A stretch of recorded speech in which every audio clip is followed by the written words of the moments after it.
There's no history, there's no precedent of what he's doing right now at his age. Like, LeBron's incredible, and what he's had to endure.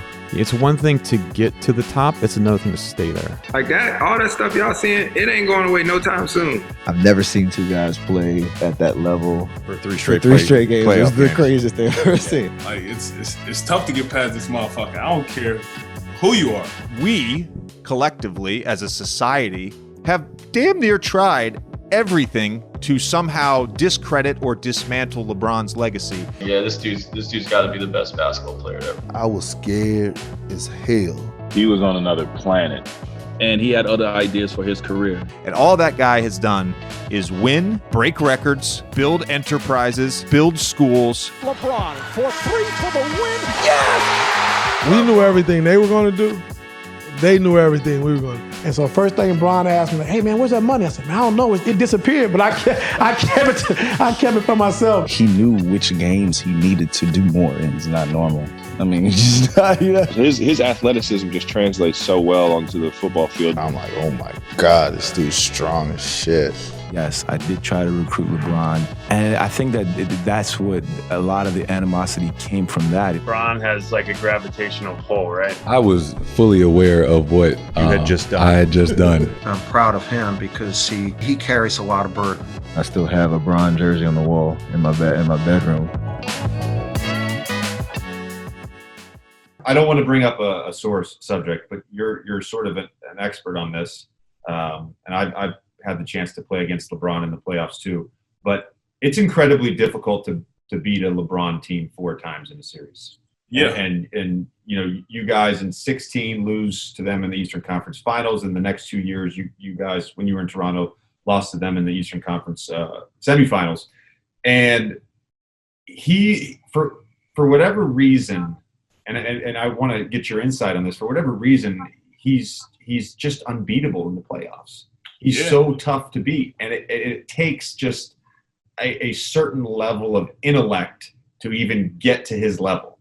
Yeah, I mean, it's definitely different. I mean, I remember for years I always caught so much flack, you know, us being the better team or whatever we was at one point in the Eastern Conference Finals, and people not realizing like it's tough to get past this motherfucker. I don't care who you are, you know what I mean, and see him come to the West and be able to do the same thing. It's a testament to his greatness and, you know, his IQ to the game when he go out there and play. You know, I remember like you said 16 when we went to the Eastern Conference Finals.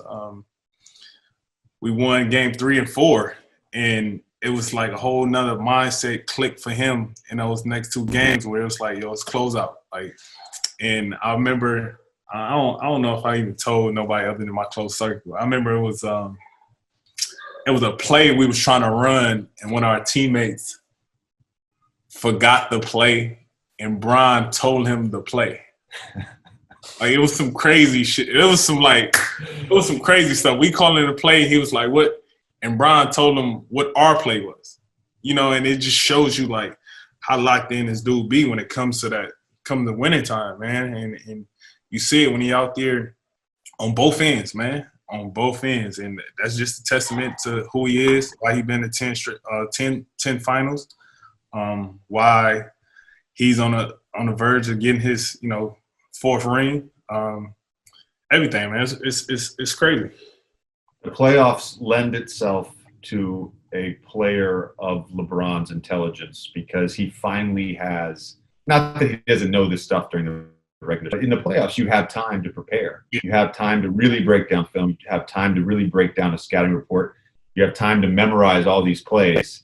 And for someone like him, I mean, look, he's probably got most of the stuff memorized in game 1 and 2, but by game 3, he's so dialed in, he knows everything you're doing on both sides of the ball. Everything, both sides, every player, weakness, strength, plays, you know, and it's hard to find people like that these days that really live, sleep, breathe the game of basketball.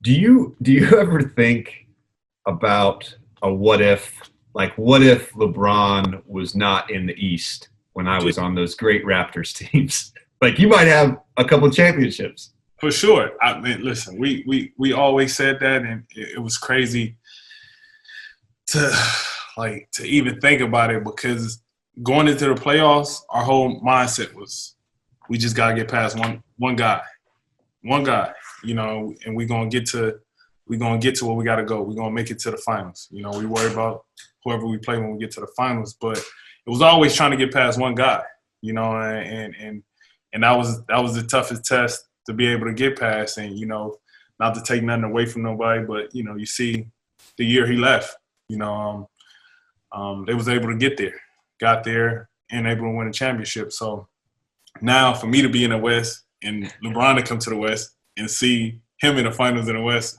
it's a crazy thing. It's crazy. That sucks. That sucks. One of the things we wanted to talk to you about was this run that LeBron had in the Eastern Conference of 8 straight conference or 8 straight finals, 8 straight conference championships, and being a part of both sides of it. Getting eliminated by him when you're with the Bulls and the Hawks, and then being with him when you got traded to the Cavs. Do you think that run is a reflection of LeBron's greatness? In some ways, of course it is. Or is it as much maybe a weaker Eastern Conference during that time period? I go more towards his greatness. I think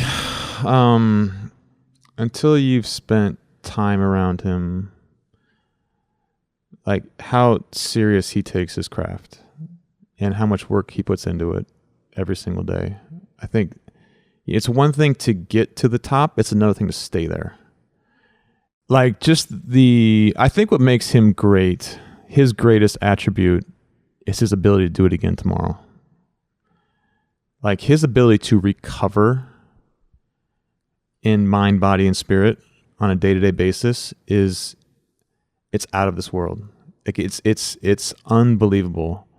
I remember one game, we played Utah. I think it was 1 or 2 overtimes, and the next morning he was in there. I came in early to get some treatment, and he was on the Versa climber, you know, in his, you know, spandex, no shirt on, like, you know, busting out 30 minutes on the Versa climber, saying, "I got to get ready for the playoffs." Like, I think his level of dedication to his body and his craft, I mean, I think people just see how big and strong he is, and like Michael Jordan, he had to take a break in the middle after 3.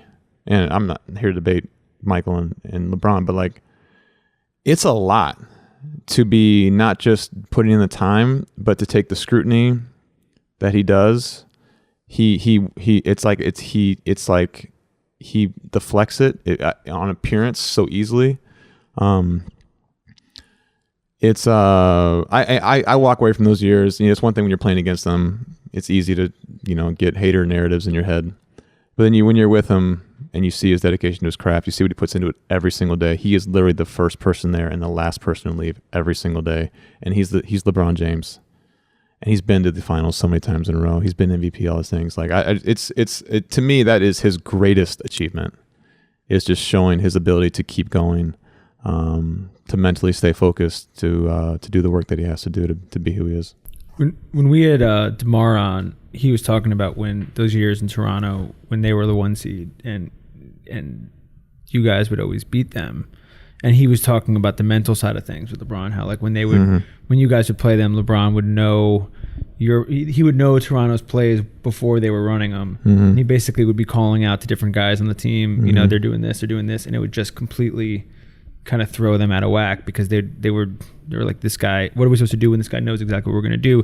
Did you understand his sort of mental dominance before you played with him? Like when you were in Chicago, did you see that part, or did you have to be a teammate to sort of get it?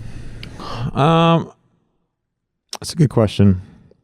You certainly feel it playing against him, but it's like anything else. When you see it up close on the person on the other side, you understand why he remembers all the plays. You understand why we're, you know, going through shoot around for 45 minutes, talking about every single coverage, and, you know, he's, you know, explaining what he thinks should happen and what they're going to do and how we should attack them. It's just, there's a whole other level that he goes to in his preparation, especially for the teams that he, you know, wants to go up against. The next game, the Sweet 16 game, Wisconsin. I think that was the game Bron was at, right? Yeah. Yo, we had witness shirts and everything, like red witness shirts. This is crazy. This is what's wild to me, because like at the time, it's like, oh, this great story about this college kid at this small school, Dell's son or whatever, and LeBron is at his game. I want to kind of try to understand your mindset at the time. I mean, I don't know if you thought like, I'm going to league, I'm going to be an all-star. Could you ever have imagined playing against Braun in the finals 5 straight times at that point? Nobody will ever believe it. It's just because it's a great question. That's exactly. I wouldn't, after we lost in the Elite Eight to Kansas, even at that point, I still wasn't thinking about the league. Like the first question I got in the locker room after the game was like, "Hey, you declaring for the draft?" I was like, "What? What are you talking?" Like we're in here crying, like mad we lost, and it's the first time I really kind of contemplated like that would be like that was the time. I knew that was the end goal, but it wasn't a means to an end type of situation. So to be in the tournament run, and I wish y'all could have been like on our team bus, like driving up to or in Detroit, going back and forth from the game, and you hear these rumors like, "Hey, I think Bron's coming to the game." Like what? Like, yeah, they're playing Detroit later. He asked somebody called the Davidson staff for some tickets for Bron to sit in our section. We're like, what? Like, what are you talking about? This is right. It's probably his fourth year in the league, and so nobody believed he'd show up. And then we get to the forward field, and lo and behold, like right when the tip off is coming, here comes Rich, Bron. I was trying to think who else was over there. He had like 5 or 6 people, and he's there just being a fan and watching us play. So to think, fast forward, 6 years later, we'd be playing against each other in the finals and all that. It's just a wild experience. I still have in my dad's house in North Carolina, I still have a Bron jersey on the wall in my bedroom. He signed the next year. He came to Charlotte, and I went to the game, and he signed a jersey, and it's like the greatest shooter in North Carolina or something like that. And he wrote and signed it, and I kept it. Gave me the shoes after the game and all that. So it's still wild just to think about the journey since then, because who would have ever thought that? Who was your favorite player? Who was your greatest player of all time before you got to the NBA? And has that opinion changed now that you've been around that guy? Yeah, well, so when I grew up, I had like this fascination with like the highlights, and like I was a huge Michael Jordan fan. Like that was the mythical. I've never seen full games or see him play in person. All you get are these highlights. You got game winners. You used to got him locking people up. You got him dunking. And in my head, I'm like, oh, he does it all. Like this is like the best dude to ever do it. And then LeBron comes in like 2003, and we start watching him. And then I get older, and I start realizing more about basketball, and my mind for the game understands how hard certain stuff is. And I mean, I don't know when it changed, but there was somewhere around the year 6, 7, 8 for LeBron where I was like, yeah, this dude's got to be the best basketball player to ever play. Like, there's nobody that can do what he's doing. And then he did it for another 10 years. So it was like, well, what do you want him to do? Like, he should have won. I mean, I don't know if this is a hot topic or not. I thought he should have won the MVP this year. Giannis is, how good he is. Like, you don't have to give him a credit or pedigree or whatever it is, but LeBron, you're 17 doing this thing, man, and everybody his whole career telling him he couldn't win in the West. He's playing in the Cleveland. He's getting free wins, yada yada, and then he does this. I don't know what else people want, man. Dude's amazing.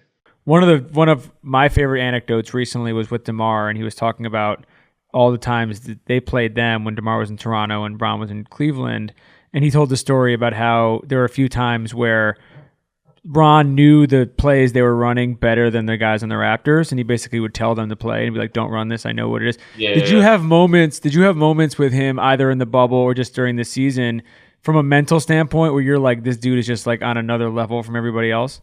Yeah, for sure. I mean, anytime we watch film as a team, he'll come in and like he won't say anything for a while, and then he'll see something and he'll just like stop it and start talking, and he talks exactly like a coach. He's like, well, if X2 comes over this block and then X5 flashes here to the paint, and the backside should be free. I'm like, yeah, dude talks like he's been an NBA coach for like a decade already, and he's got a head coaching job. But no, man, yeah, him and I mean, that's been one of like the coolest parts for me is just being the basketball junkie I am. Like, I love watching stuff. I love watching like real games and seeing like, because I mean, I know people's plays. Like we everybody knows people's plays in the league. Like they run the same stuff. Like JJ is gonna try and get 8 shots off in the first quarter every game. That's just what he's done for his entire career. So all going right too. All going right. Yeah, some actions coming early. But LeBron will know, like he'll correct, like if you're in game 50 of the season, right, and you're on like your 5th game of the 5-game trip and on the East Coast swing or something, and some assistant coach actually accidentally said we're going to weak somebody instead of strong them, and LeBron, you'll be like, he's definitely not paying attention back there, something, yada yada, and he'll be like, he'll just say, like, under his breath, he'll look up and be like, no, he's a weak left hand, right? And everybody else was just kind of like in the flow and rhythm of going with it. You're like, yeah, okay, yeah, we're just going to send him that way. And then we're like, oh, wait, yeah, you're right. We are supposed to go that way. Just little stuff like that. Like, did y'all see the clip from the bubble where he stood up and he was like, it's our ball? Like, the refs tried to give the ball. I think it was in the Portland series. The refs, like, made a mistake and, like, gave the ball on the baseline, gave it to the other team, and they're going down the other way instead of our ball, baseline out of bounds. I didn't realize it. Coaches didn't realize it. Like, nobody else realized it. And LeBron, you got the soundbite of him looking over. He's like, isn't it our ball? Isn't it our ball? And, of course, it was. And they stopped the whole game and give us the ball back. Just little things like that. Like, I don't think his mind is ever not churning, not working. I got a confession. Like, let me tell you. So, we played the Cleveland Cavaliers in 2008, and it was a game 7, right? We just had lost game 6. And I ain't gonna lie, man, I was scared as hell going into that game 7 against LeBron James. And this was the only time that I actually prayed that something happened to him at practice. I said, you know what? Like, no. What a thing to confess. I know, but I'm being real. Like, I was like, let us get breaking news that LeBron has, tore his ACL or something. Jesus. Like, I did, bro. Like, I'm not even lying. I'm not even exaggerating. And I'm to edit this out. No, you can't edit this out. This is real. That's how terrified I was of LeBron. Let me tell you. We got by the Hawks. And I remember it was game 6 in Cleveland. And he drove down the lane, and I think he dunked on KG and James Posey. And I seen it in his eyes because I was sitting on the bench. I had a horrible game. And I kept saying to myself, I was like, man, we not getting past this motherfucker. He coming in here, and he gonna beat us. I could see it.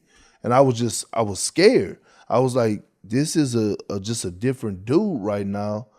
And I was scared. And I actually was sitting up there really praying that I woke up to some news that some type of way he was going to be out the game.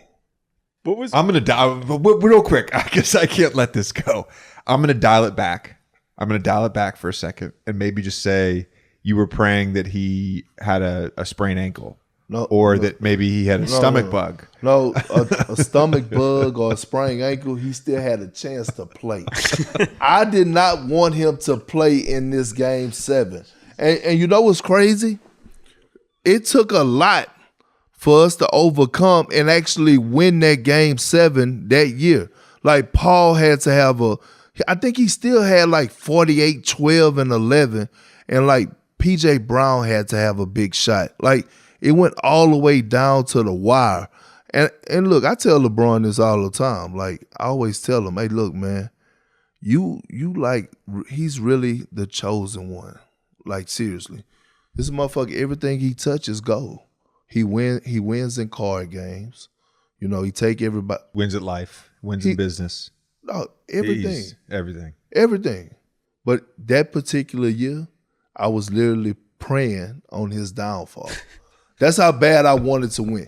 I wanted to win the championship. Just so we're clear here, because have you told him this? I haven't, but he will hear this. Okay. And I hope he don't look at me crazy, but I actually was praying on his downfall just that one time. I did not want him to play. Like, if he could have got his ACL or whatever the injury was fixed the very next day and been okay, it's perfectly fine, long as he didn't play against us.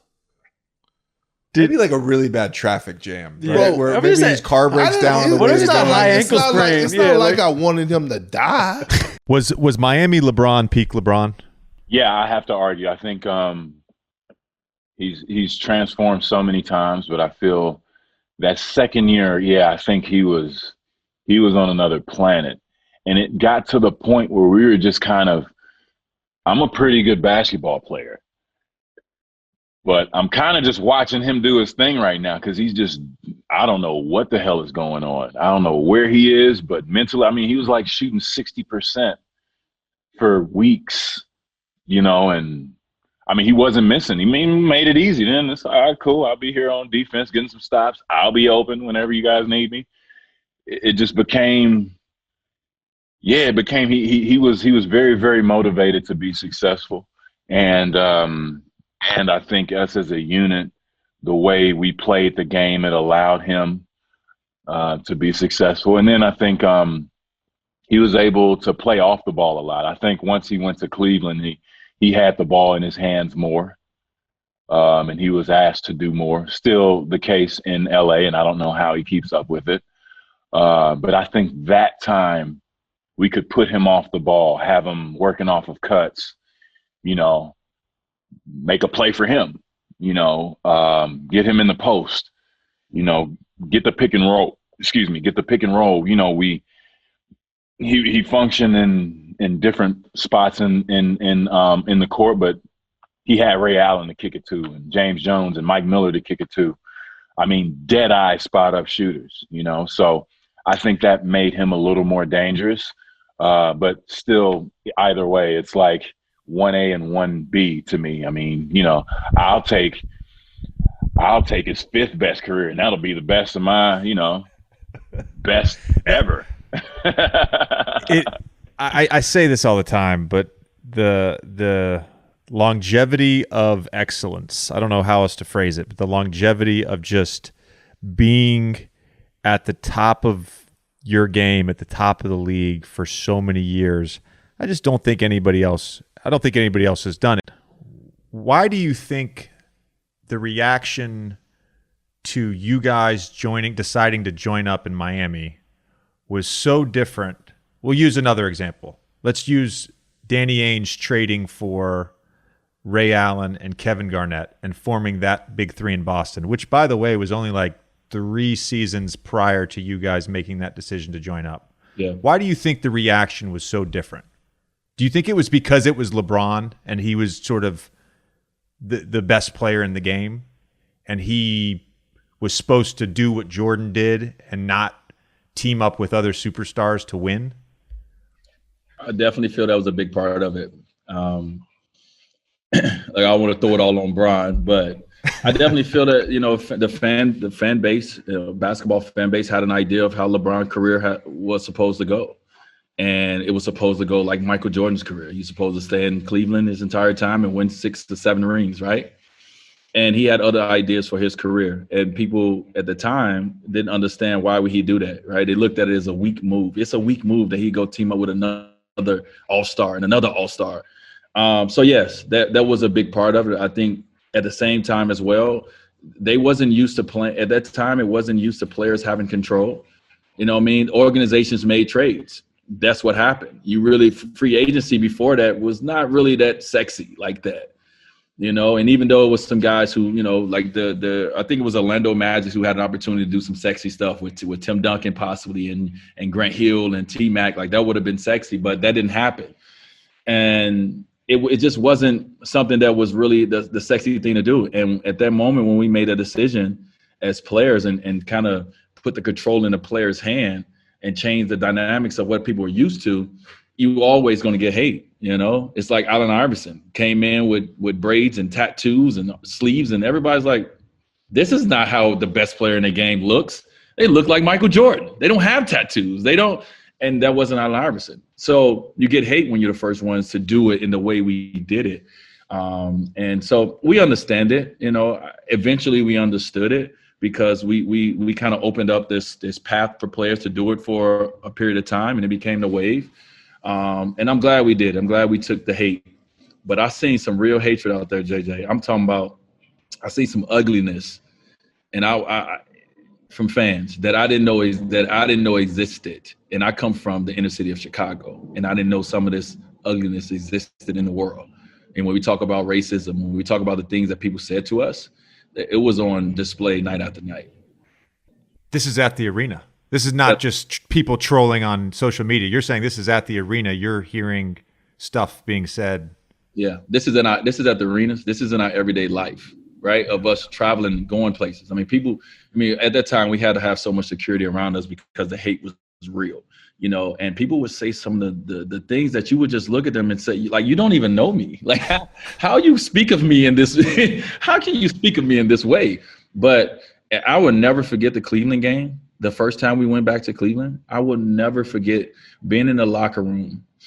And that was the time where I looked at LeBron and I was like, hey, this guy's he's not normal. He's really not normal. I've always said it, but I really felt it. But the hatred that I heard in the locker room, I've never heard hate before. You know what I mean? Like, you can hear someone say something, but if you ever heard the sound of hate, it is the most uncomfortable thing to experience. And I remember walking out of the tunnel, and it wasn't just boos, and it wasn't just I hate yous. It was the look on people's faces. It was the things that was coming out of their mouths and how raged they were, in anger, that I said, I will never forget this moment a day in my life about, how someone can really hate you for making a basketball decision that you felt was best for yourself and your family is crazy to me. I'm not going to plug myself here, but please plug yourself. I went on Taylor Rook's show on Bleacher Report. She did a whole series on race in America. For some reason, she asked me to come on the show. And one of the things that I said on the show, and one of the things that I said on my podcast with Yahoo back in 2016, when Kevin Durant made his decision, is that the reaction to LeBron leaving and Kevin leaving is because there is a group of sports fans that are and will always be uncomfortable with powerful black men making decisions for themselves, taking empowerment and taking control of their careers. Now, of course, the blogs or whatever said that I said that it was racist. I'm not going to go that far, but what I will say is I will stand by those words. I think, of course, an element of Kevin getting backlash was because he went and joined the team that just beat him in the conference finals. Of course, part of the backlash with LeBron was because he wasn't following the same route as Jordan. That's supposed to be the definition of greatness. But the other component to that is what I just said, and I firmly believe that. Listen, you hit the nail on the head. And if you think about it, no one gives backlash to any championships that Larry Bird won, that Magic Johnson won, that Michael Jordan won. Michael Jordan played with other Hall of Famers. You know what I mean? Like, guys, you don't win championships without playing with other guys that are great, first of all. But it wasn't done in the way that LeBron did it and the way that we did it. It was done from organizations. The organizations made sure that Larry Bird had McHale, Robert Parrish, Dennis Johnson. You know what I mean? Like, all these Hall of Famers. And it was, so it was different. And I agree with you, man. And I didn't say that. I'm glad you said that. But we felt that way. We knew that some of the hate was because of our skin color, because of being black men and deciding to control the fate of our careers. Because organizations will do it quickly. They will trade a Dwyane Wade in a heartbeat if you're not accomplishing what they want you to accomplish. So when we had the power, when we had the moment, we took it. But some of the hate came because of we were three black guys who decided. And we changed the way that the NBA probably would ever be, right? Because of that decision. So I agree with you, man, 100%. This goes back to what we were talking about earlier about the next Jordan thing. And the league, of course, superstar driven, looking for the next Jordan. Obviously, Kobe was one of those guys that sort of carried that mantle a little bit. And you're one of the only people to have ever guarded Michael Jordan, Kobe Bryant, and LeBron James. And I'm curious about your perspective of LeBron. And obviously you were going through your shit when he first came in the league, but you got to play against him when he was still a young player and to sort of see his career over these years. And I always say, like, if Jordan set the standard, I'm not comparing the two, but if Jordan set the standard, LeBron has at least reached it. And I'm curious about your perspective in watching him, having played against Jordan, played against Kobe. Yeah, I mean, first of all, it's all subjective. I think, in my opinion, Jordan's the GOAT. But I hate the conversation because in order to justify it, we put down the other. And so it's like LeBron's incredible. Like what he has done, the pressure from a very young age, how he's lived up to the expectations, and what he's had to endure that I don't think Michael Jordan had to endure. This, I don't know, NBA Twitter, social media, whatever. The slander that's out there. Daily slander, yeah. You didn't see or feel that or hear that back in the day. I guess there was talk radio, but even that was somewhat filtered with a host most times. You might read something in the paper, but there was a gauntlet of people who would vet something before it went to press. And so you didn't hear. I hear it sometimes after a game. Like I hear, I did the Arkansas Gonzaga game, and I made a point that like Holmgren, his third and fifth foul that he fouled out of that game were bad calls. I got the whole state of Arkansas after me.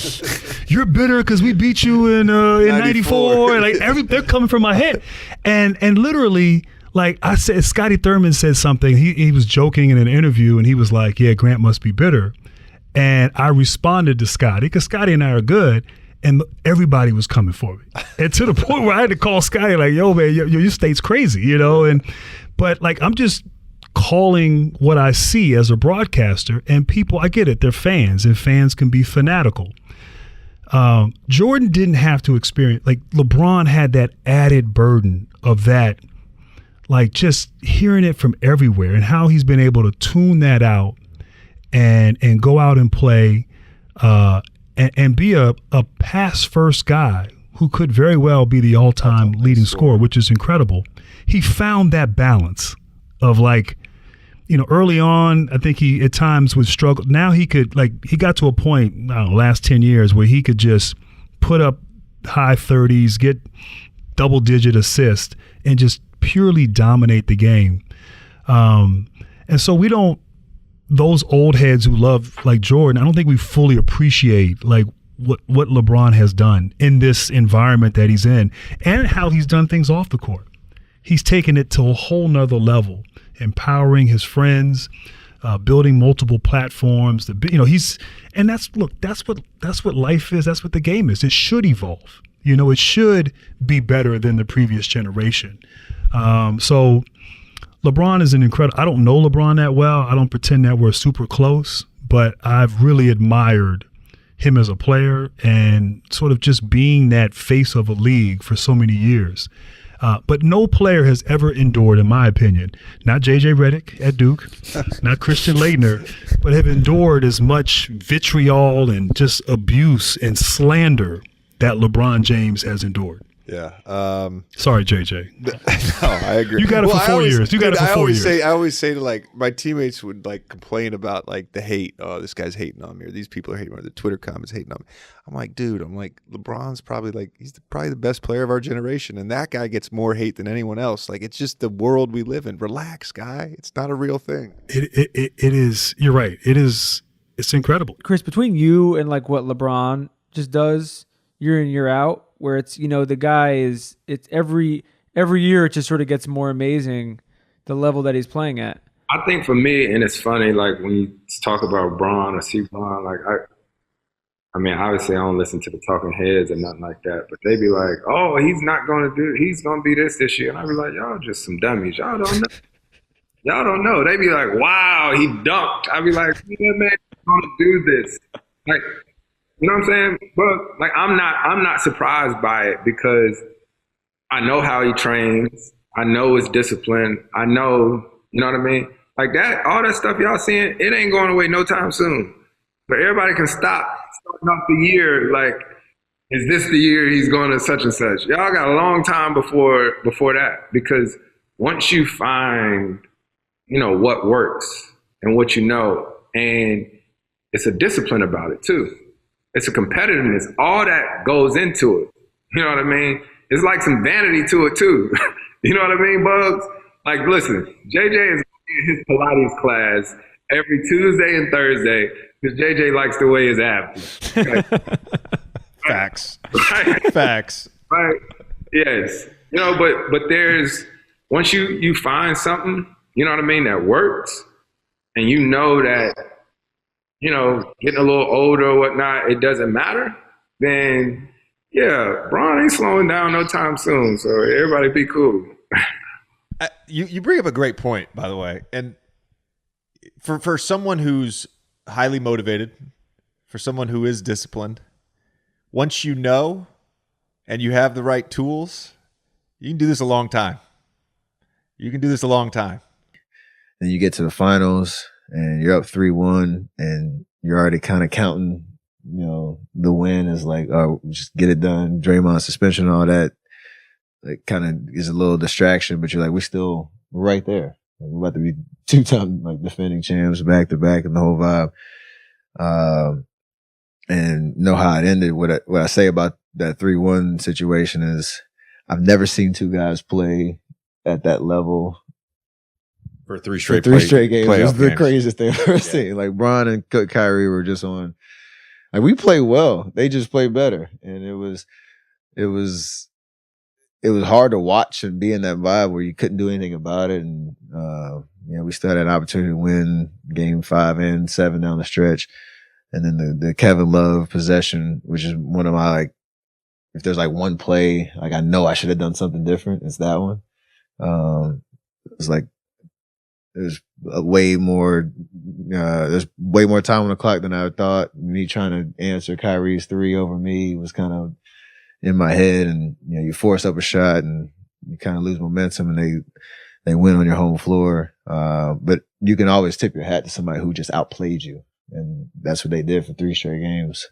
So the whole season was insane to think about all the experiences we had. The fact that we have a 73-9 banner in our practice facility, but no NBA Finals banner that year still hurts. But it's part of the journey. And every time I see Kyrie, every time I see Bron, like there's that respect of, you know, those 5 years were crazy. Or 4 years playing against them were crazy. Just fast forward to 17. I think game 1 of 2017 was the best basketball that's ever been played. Like on both sides, everybody was at peak form. It was the most intense, most exhilarating game I've ever played in. It was the first game of the final. So all that stuff you remember pretty vividly. We've had, I'd say, at least 3 or 4 guys come on the show, DeMar being the most sort of obvious example, and talk about playing against Bron in the playoffs and how he would know the plays that they were running when DeMar was in Toronto. He would know the plays that they were running. He would call them out, and it would just throw them off. They'd be like, this guy literally knows exactly what we're going to do before we do it, and their whole sort of game plan was thrown for a loop. When you guys were in those finals runs, did you feel like he was doing that to you? Oh, 100%. The difference is we knew everything they were going to do, and they knew everything we were going to do. I'm not sure if DeMar and the Raptors knew what LeBron and it was going to do, but I know he knew what they were. But like when we go up against each other, there's no surprises. Like LeBron wasn't going to do anything other than like make a read, right?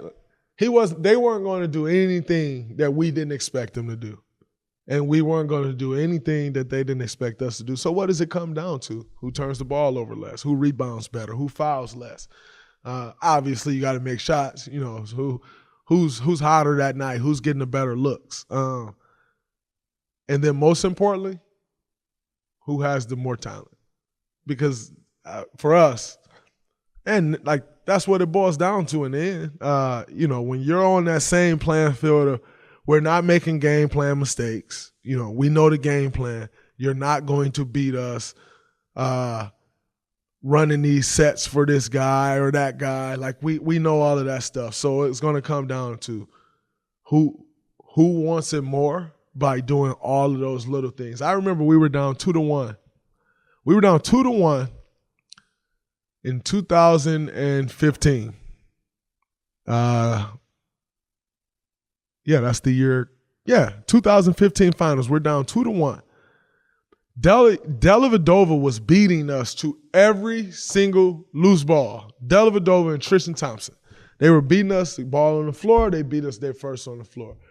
Offensive rebounds, they're coming over rebound. But it was the loose balls were the most important and the most glaring thing. And I remember telling our guys going into game 4, we have to get every loose ball. I'm going to get every one of them, and I need everyone to follow me. I need everybody to come up with a loose ball. If you can come up with one, we'll be good. But right now, they're ahead 2-1. Not because they're more talented than us. Kyrie and Kevin Love are out. They can't even compete talent-wise. So, hey, guys, if we come up with the loose balls, they don't stand a chance. So I'm telling y'all now, I'm diving on the floor. I'm getting every loose ball. Follow me. Come up with a loose ball. We came up with the loose balls. They didn't win another game, right? It ends up boiling down to stuff like that. But LeBron definitely knew everything we were running. We knew everything he was running too. There's a pretty legendary story that's been well documented, but I hope you will be able to share it as well on the show after Game 5 when you guys won at Oracle. I want to hear your sort of version of that story. I'm also curious, though, after Game 4, when you guys lose at home, and at the time you probably didn't know whether or not Draymond would be suspended, and you basically get blown out at home. In Game 4, you're down 3-1. What did you tell the team then? I said, whoever don't believe we can win, don't get on the plane tomorrow. And that I really believe that. You know, the first 2 games, I thought they blew us out, you know, on their floor because we weren't ready for their speed and the pace of how they play. You know, you can prepare for it all you want, but until you actually get a chance to get on the floor and see how fast they play, how hard they cut, you know, you really don't know. And so after Game 2, we came home, made some adjustments that I thought was great for us. Game 4, you know, we lost. It was a close game, but our adjustments were exactly what we needed to do. And so we just had to do them better. We had a couple of mess ups. And then Game 5, I think, you know, before we got on that plane to go there, I said, listen, if you don't believe we can win, you know, stay at home. And I thought we actually really could win. I didn't think it was over. And, you know, Draymond got suspended Game 5. We came out, Kyrie and Bron both have 40. Going home for Game 6, you know, so after Game 5, actually, we were going home for Game 6. So we won Game 5. We're in the locker room. And I had everybody in the locker room give me $200. So all the players, Mr. Gilbert, you know, Griff, everybody gave me $200. And they said, what you doing with this money? So I wrapped it up and actually got the video on my phone. And I put it in the ceiling and said, we're coming back for Game 7 and get our money. And so we go home. We win big in Game 6. Steph gets ejected. You know, they was kind of getting, you know, and so we won Game 6. And so we go home we go to Golden State for Game 7. We win the championship. Everybody's going crazy. And so I go in the ceiling and get the money. And so first thing Bron asked me, like, hey man, where's that money? I said, man, I don't know. It disappeared, but I kept it for myself. So, but just think about that. We win a championship and Bron asked, where's the money at? That's hidden in the ceiling. Doesn't miss anything. But I kept it. So now you know, Bron. One aside I think we have to bring up, just because, you know, we'd like the show to be as topical as possible, is you had a nice appearance on ESPN this morning. We're taping this on Tuesday night. You had an appearance on ESPN this morning with our friend Stephen A. That has seemingly taken over the internet this afternoon. I didn't watch it live, but I was certainly sent it by 5 different people. If you watched a game, which you do, I played the game, Stephen A. And I played against LeBron in the playoffs. Okay. And I've played against LeBron. I played against LeBron for 15 years. Do you care to comment? I would just say this. I've done a bunch of different hits on ESPN. I'm really looking forward to doing games. I had a conversation earlier this morning with the gentleman in charge of scheduling events, as they call them. So I'm looking forward to doing games. But of the things I've done, I of course love doing SVP. I always love doing SVP, which I did last Wednesday night. I really enjoy doing First Take. Stephen A. is one of the most talented people on television, period. Sports, entertainment, it's an objective fact. No, he can talk about anything. He is so talented, and so I've loved the back and forth with him.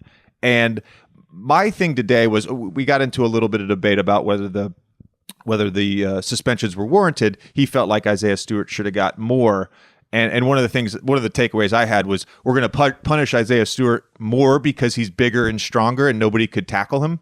That's basically what it came down to. Like guys are entitled to be mad. He didn't throw any punches. But then the part that Stephen A. kind of had a decent back and forth on was this idea that people don't fear LeBron. And he alluded to some physical fear. He alluded to some shit-talking fear. My argument against that, of course, is that LeBron has grown up in a different age than Michael Jordan did. LeBron has grown up in an age where everybody has a microphone, everybody has a Twitter account, there's 24/7 news cycle. We, collectively, as a society, have damn near tried everything to somehow discredit or dismantle LeBron's legacy. And all that guy has done is win, break records, build enterprises, build schools. There's certainly a level of respect, but for the fear factor, if you get into a playoff series with LeBron, if you're prepping to play LeBron, you're certainly fearful of who he is as a player. Physically, I took a charge on LeBron my 5th year in Orlando. I caught his spin move perfectly. I ended up with 11 stitches under my eye. And I was standing there knowing he was going to make that spin move. And was I standing there in fear? Abso-fucking-lutely. Abso-fucking-lutely I was. What about mentally? I feel like every 2 weeks we have somebody on the show. Kyle Korver's former teammate is the most recent example of this a couple weeks ago. Or I guess Caruso came after him and said the same thing. It's almost every week we have somebody on talking about how there's nobody that they play with who preps and understands the game at a higher level than LeBron does. And these are the guys that are either playing with him or in certain cases, all-star players who are playing against him and watching him take their plays in the middle of a playoff series. As much of a physical talent, and when I say physical, I mean everything, the body, the skill set, the game, all of the things that make LeBron great as a basketball player. He's equally as strong in the mental department. And he commands a certain level of fear that no one in my generation, with the I would say there's one other guy, and that's Steph Curry. Like you playing against him, there's a level of respect and fear playing against him because you know at any given time he can go on one of those Steph Curry runs and score 29 and a quarter and bring his team back. I've been witness to it. I've been on the court while that's happening. I've been on the other side of that. You fear Steph Curry, you fear LeBron, absolutely. So I can't speak to great individual defense, but there is a mental component to this beyond just instinct. And there's a preparation component. You spoke to sort of knowing guys' tendencies. I would call it thinking versus awareness, and like having mental awareness of what's happening, play recognition, who you're guarding, time and score, just having all of that in the back of your mind versus thinking about every play. If you think about every play, there's going to be a lag, and sort of it's this sort of mind-body connection of just awareness. It's constant awareness. I felt that at times offensively, for sure. I felt that at times offensively. It's like the difference between thinking and knowing. Yes. You know, like if you have to think about what's going on, you're going to be a half second slow because you have to process it. Now your brain's telling your body what to do. Like if you already know what's going on, it's like that extra 0.7 seconds. Like I'm already stepping one way, or I'm already rotating to somebody. You know, part of that I'll credit that to Rondo and LeBron. Man, we talked about it, I think, last podcast. Like they're just so smart, and like seeing them operate for a couple of years and seeing like how they would like communicate and think and point and tell people where to go before stuff happened. It's like I've tried to take a little bit of that with me, and obviously I think I'm going to get better at it the more I'm away from them, and kind of put pressure on myself to be good at it. But it's that thing of like, they know what's going on, so they can already, it's like chess, right? Like they're 2 moves ahead. Yeah, we talked about this with Kyle Korver last episode. I'd say 3 to 4 guys have talked about LeBron doing this in the show over the last year, of him knowing the other team's plays before they happen, and basically just calling out the plays to you guys. Knowing plays, knowing player tendencies, coach tendencies. Like, it's the amount of knowledge that he has stored in his head is phenomenal.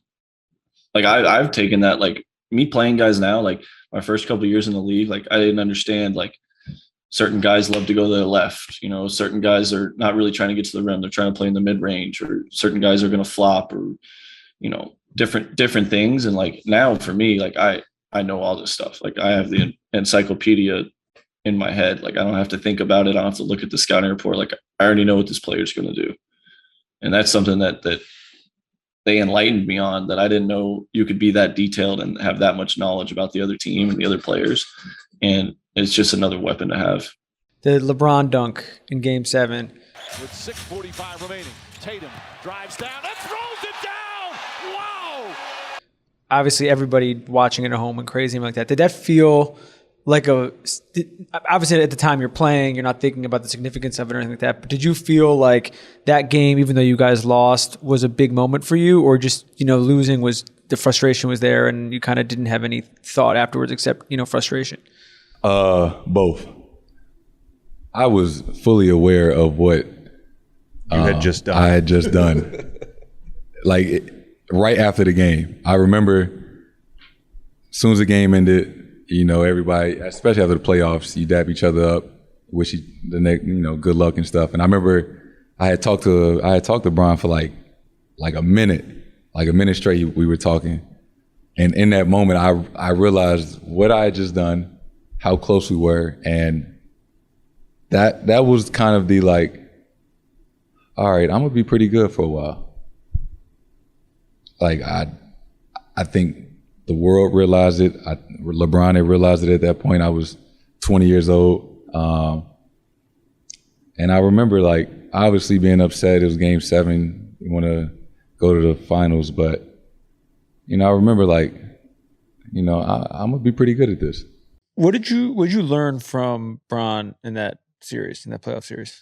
That experience is very important in winning, and might be more important, if not just as important as talent, having the talent. You can just tell like he knew exactly what he needed to do every game, because really he was, I think that playoff series, he averaged 45, I think. And he knew which games he needed to do more in, like Game 1, early on, we came out, I think we surprised everybody in winning the way we won Game 1 on the road in Cleveland. In Game 2, he went on a 15-0 run to start the game by himself, and he understood what was needed of him. But I think the most important part is when it was needed. You know what I'm saying? And I think that just goes with experience and who he is. Obviously, I mean, he's not normal. I mean, he's just not. Didn't he have? Was it Game 5 where he was tied at the end? He blocked the shot and then hit the buzzer beater. You mean he goaltended? Yeah, that was on me. That's why I'm saying he goaltended. I mean, it's technically reviewed. It's a goaltend, but to be honest, to be frank, like in the split second, it would be tough to really, unless it's blatant. I don't know what they was looking at. I don't know. Did they have the review? Yeah, of course. They did back then? Yeah. That was only that was 2017, 18. Yeah. They had the replay show. It was a goaltend. But it is what it is. It's a split second. Like it would have been tough to see, you know what I'm saying? Yeah. In Cleveland, Game 5. And then he comes down and he hits the 3. I remember hitting the 3. I just walked off like this. And I remember if we lost, we went to Indy. Next game, if we lost, we'd be done by like 40 in Indy in Game 6. I had a triple-double. And then in Game 7, I have never Now the game 7 recently in the Eastern Conference Finals, that was one of the few big games that I've been in, or the many big games that I've been in. That game 7 on the road in Cleveland, it was because the one in the Eastern Conference Finals was at home in Miami. That was really impressive from the atmosphere and everyone being on my side. Now, that game 7 against LeBron being on the road and everybody's not, for the first game 7 ever, it was an amazing experience. Like, it was like, because I remember in the first half, I think I had 4, but I finished with 34, kind of similar to, and, similar, but yours was we better. know, yeah. And yours was game 7 in the playoffs against LeBron. But yeah, similar. I'll take similar. Similar for sure. But I just remember it being like, the game was like this the whole way. Like, literally, it was neck and neck. It was a war, really. Honestly, it was a war. And I remember Bron left the game in the fourth quarter because he was cramping. They said Bron in the after one of the timeouts said, "I'm playing every second of this game. Playing every second." Bron started cramping, left, went to the back. I remember Nate subbed me out.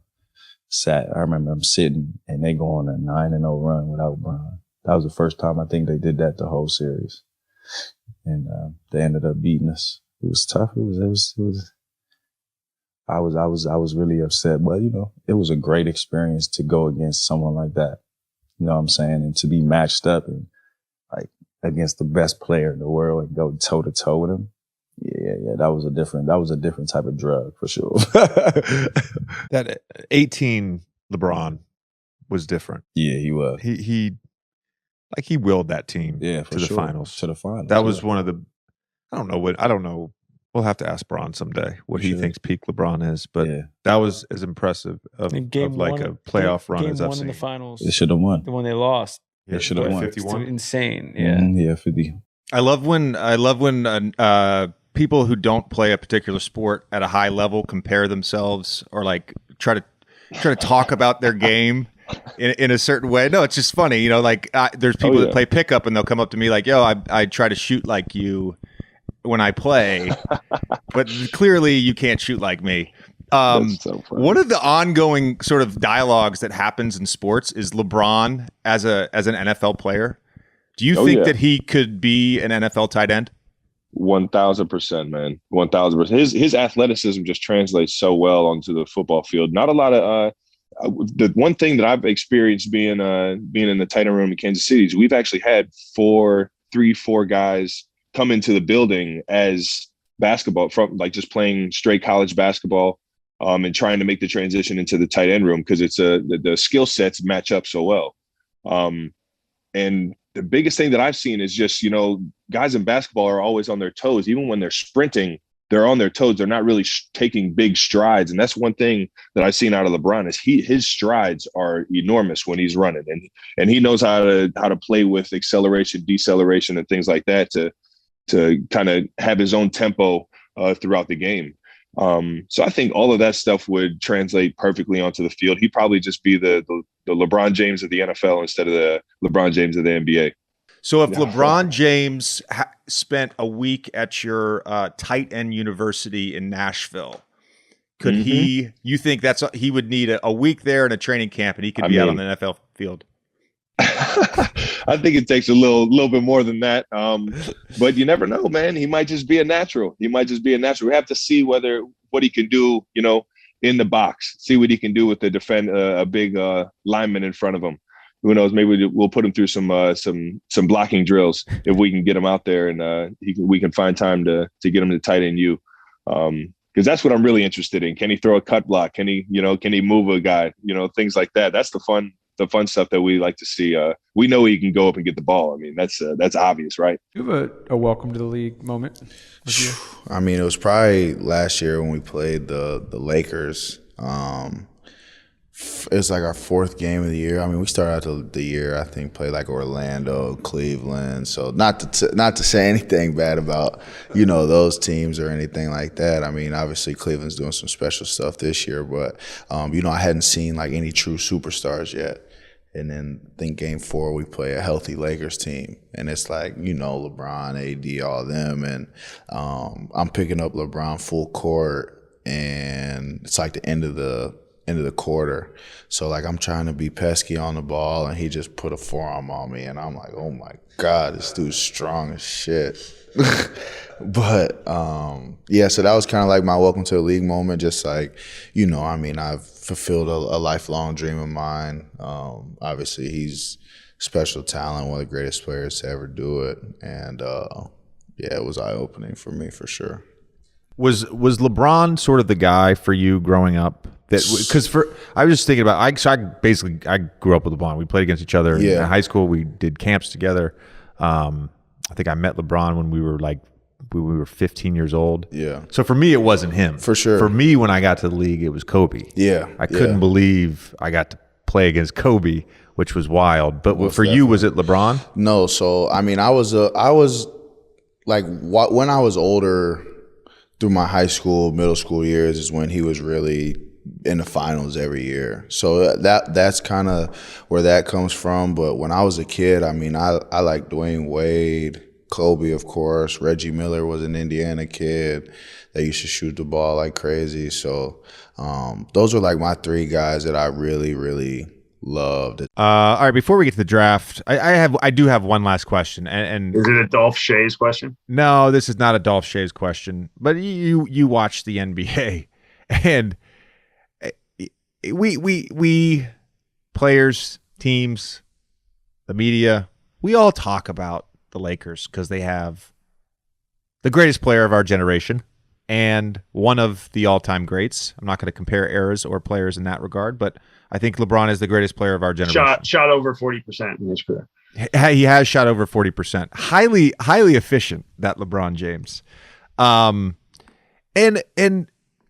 I'm just curious from your perspective. You're friends with Russ, friends with LeBron, we're his teammate. And because it's the Lakers and because it's LeBron, like the amount of scrutiny that those guys have to deal with, is it fair? Is it unfair? Is it spot on? What's your sort of perspective on it? Yeah, I mean, I've always said that Bron has like a gravitational pull, right? Like everybody, the media,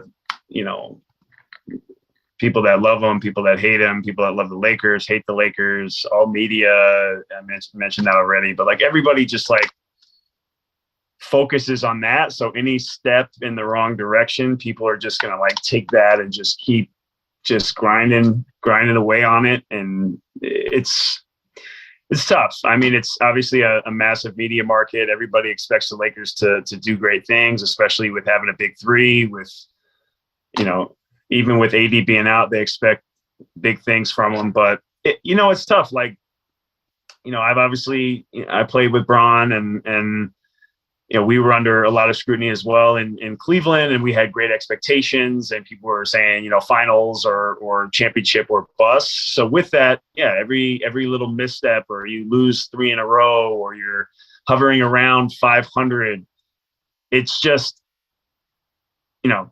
a dozen different storylines. It's a soap opera. People always got to have stuff to talk about, 24/7, 365 media presence and different storylines. If not, it's, you're not going to get your ratings. People aren't going to watch the show. I mean, it's just a fact. No, that's why I asked you. That's literally the reason I asked you. You live that. You live that. You could tell by the SportsCenter Instagram of how much they put LeBron up, no matter what happens with him, that it's a numbers thing. No, it's totally a numbers thing. And I mean, listen, like JJ said, he's the greatest player of our generation, and in the GOAT talks, like, and people are going to follow his every move. So his team, if somebody's not performing or somebody is, messing up, the Lakers season, so they say, then, they're going to be the scapegoat.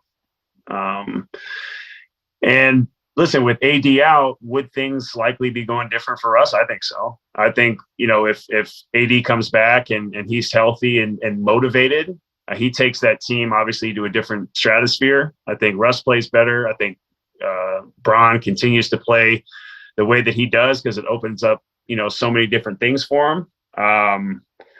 But yeah, I would be surprised if they figure it out, I would say All-Star break and after All-Star break. I do feel like they will make some noise. How far they will go, I don't know. But, I think, some of the expectation and the scrutiny is I'm not going to say unwarranted, but in some ways unfair because you got to see how it plays out. We've been in a situation before where, we made the finals and we were, I forget our record, but it just, there were times where it wasn't pretty.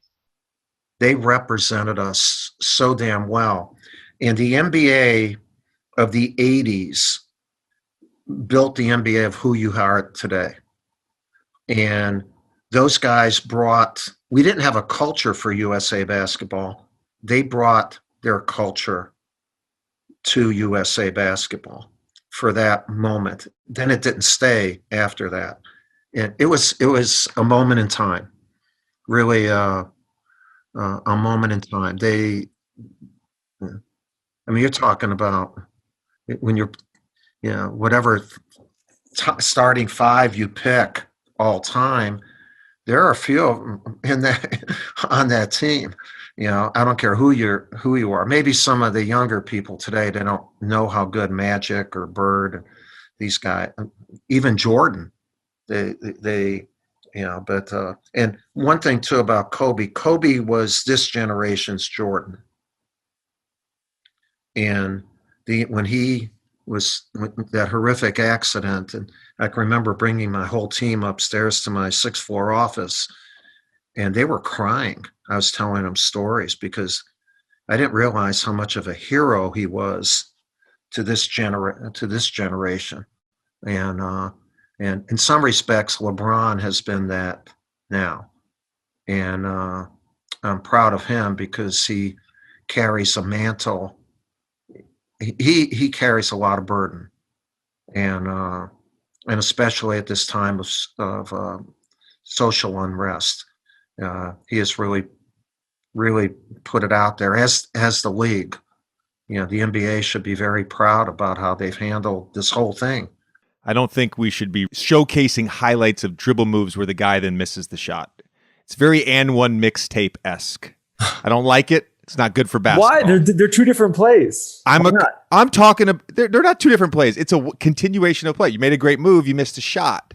Okay, $1 million move, $2 finish. So if you cross somebody up, if you cross somebody up and they fall down and you miss the shot, they shouldn't. JJ, if you're playing and you cross somebody up, you say you make somebody fall, but you miss a shot, you're going to talk about you dropping somebody. I know you.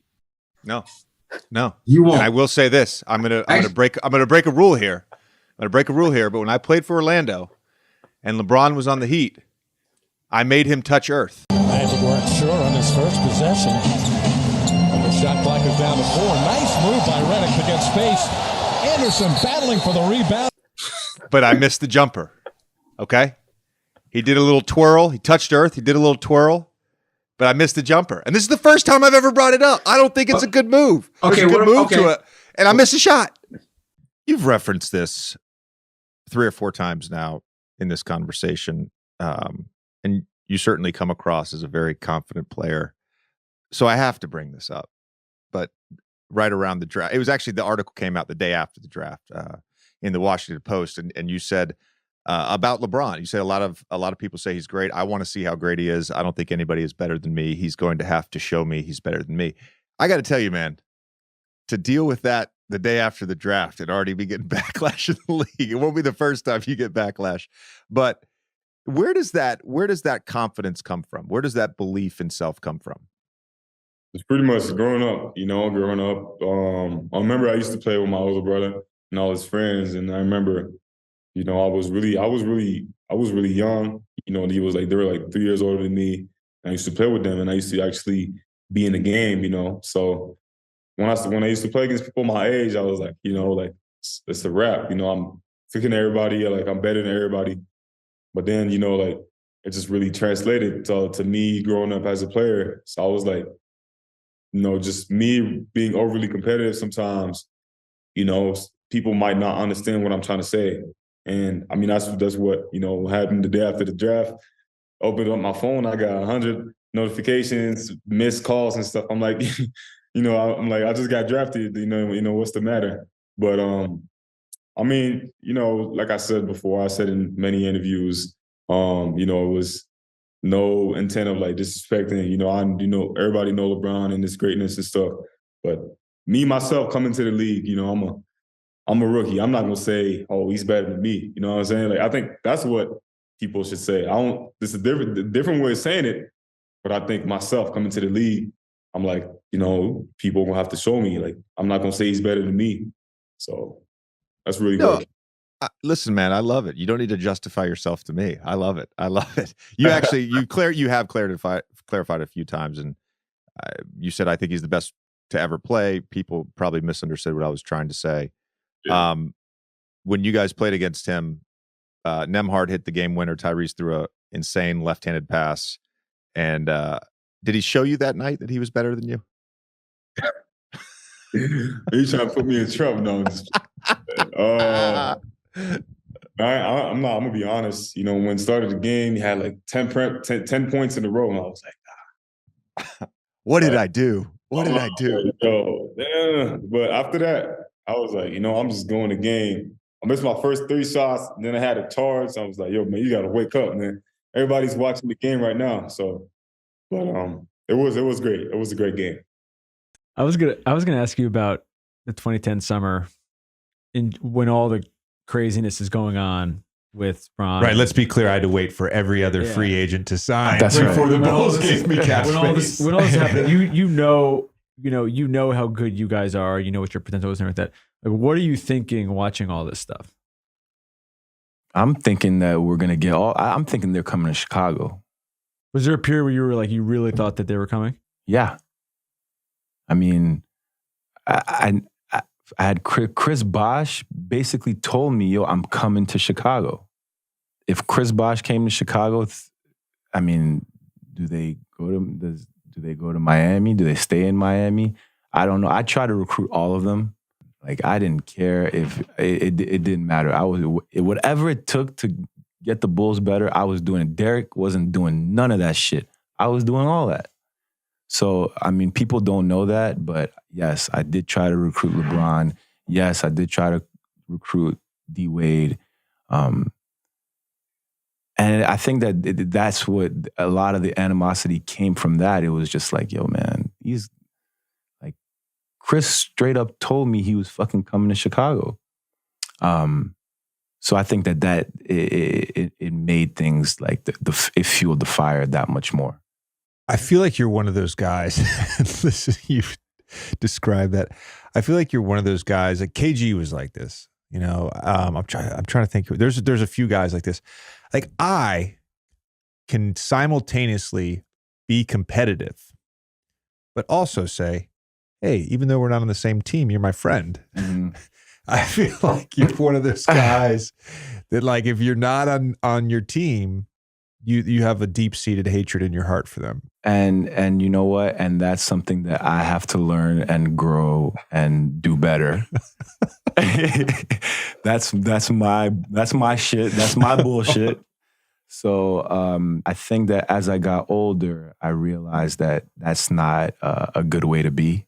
I think you need to be competitive as you can between the lines, and then once that's over, you got to let it go, because otherwise you're just going to carry way too much that's unnecessary baggage. Like, I'm done playing. Like, it's not cool to be competitive off the court.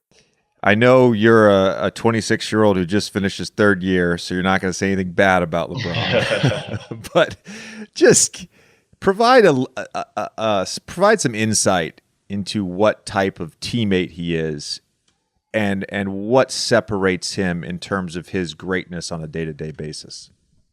Yeah, that's something that I talked with a bunch of people in interviews this year about. Was they wanted to know what it was like to be his teammate and all this, and I was like trying to give them information. I was like, well, I was on two-way for the first year that he was here, so I wasn't even with him most of the time. But I'm usually in the building, on whatever day of the week because I'm with the South Bay team and the NBA team. So every day I was there, I saw him there, and he was there before everybody else. That's like one of the crazy things that people talk about is like how are like the Michael Jordans, the Kobe's, the LeBron James, like how are all these guys so good, and yet they continue to get better and they continue to dominate year after year, and it's the work, man, the work, and that's one thing I think from him that is rubbed off on me the most is the work ethic. It's just like it's literally your job to go lift weights or play basketball or get recovery. It's like you get paid very, very handsomely to do all this stuff. It's like, well, we'll just do something every day. Do something every day and you're going to get better over time. And those couple days that somebody misses or something like that, they end up passing them up. And in their case, they're already like 3 or 4 steps ahead of them. So now when they don't take the off days and the other people do, now they're just, light years ahead. I think the hardest thing in the world is sustained excellence. And I don't know if it was Tom Brady or Aaron Rodgers recently had a quote talking about this, like, you can have one good year, can you have 3 or one good month, can you have one good year, can you have 3 good years, can you have a good decade? That's greatness. Maybe it was Tiger. It was Tiger. It was Tiger. But to see someone do that for 17 years is insane. And we've talked about it a ton, but it's evident just based on his body, his availability. Think about it. Other than his injury in your first year, with the Lakers playing with him, he's been available his whole career. And so it's evident that he is putting in the work and he's taking the time on a daily basis to prepare himself to be available to play. Yeah, I mean, he's just a special man. Like you talked about earlier when you gave him his intro of like the man he is, the teammate, the world leader. Like this dude does so much, and then yet he just wants to be great at everything he does. Like he wants to be the best. Like we have a lot of competitive people within the realm of the NBA. Like plenty of guys, I'm sure that they can show up and just hoop any day, and then they're going to compete like it's their first day on the job, and that's one thing that I think him and then also Rondo is like the big saying is like you're only as good as your last game, right? Like it's like, okay, you lose, it's like, all right, well, let's play again. You're only as good as the last one you play. It's like if you have that mindset year after year, like day after day, and then year after year, like you said, and then all of a sudden it's a decade, now it's 15 years, and now he's in year 17 doing these things. Like that's people don't have 17-year basketball careers from middle school till like even starting younger than that, like starting like when you played city league basketball. Like most people don't play basketball for 17 years of their life, and this dude's been doing it in the NBA, and like you said, like 100-game years, year after year, playing in the Olympics, doing all that. Like it's just it's on another level. I do want to talk a little bit about LeBron and the Lakers. We have not spent a ton of time on the Lakers this season, but I think as LeBron approaches the all-time scoring record, we should acknowledge the season he's having. So he's 315 points away from Kareem Abdul-Jabbar for the all-time leading scoring record on his current pace. He's going to do that in the next 10 or 11 games. Right now, he's averaging 29.7 points, 8.4 rebounds, 7 assists, playing 36 minutes a night and shooting 51% from the field. Since LeBron's 38th birthday, he's played 269 minutes, scored 259 points in 7 games, 37 points per game, almost a point per minute on the court. This is LeBron James we're talking about, so you're never surprised. But at what point do you just look at this as a fan and as someone who has to comment on the goings on the league, and you're almost left speechless at a certain point? Yes, speechless. There's no history, there's no precedent of what he's doing right now at his age. Just to provide some additional color on what you brought up about this 7-game span, he's the first player in Lakers history with 250 points, 60 rebounds, 60 assists over a 7-game span. He's the oldest player with 250 points over a 7-game span, and he's the only player to do it after age 35. In fact, he's already done it once. He did it last season. No players averaged 20 points per game in their 20th season or later. He's got 3 40-point games in his 20th season or later. That has been done once in NBA history, and that was Kobe Bryant's last game. Like, what he's doing right now is absolutely insane. It's crazy. There's another stat I saw just about clutch scoring. He scored 64 points in clutch situations this year, 44% from the field, which is 9th best in the league. The Lakers, the team, are actually terrible. They're 9th worst in the league. And so it is a little bit of and I think we should focus on him more than the team. I do have one question about the team, but there's a little bit of this guy is literally doing every single thing that he can do to will them into the playoffs. I forgot one. For all the MJ, LeBron, GOAT talk. So not going on seasons and going by age. He's the second player in NBA history with multiple 45-point games at age 38. MJ is the only other person to do that, which is incredible.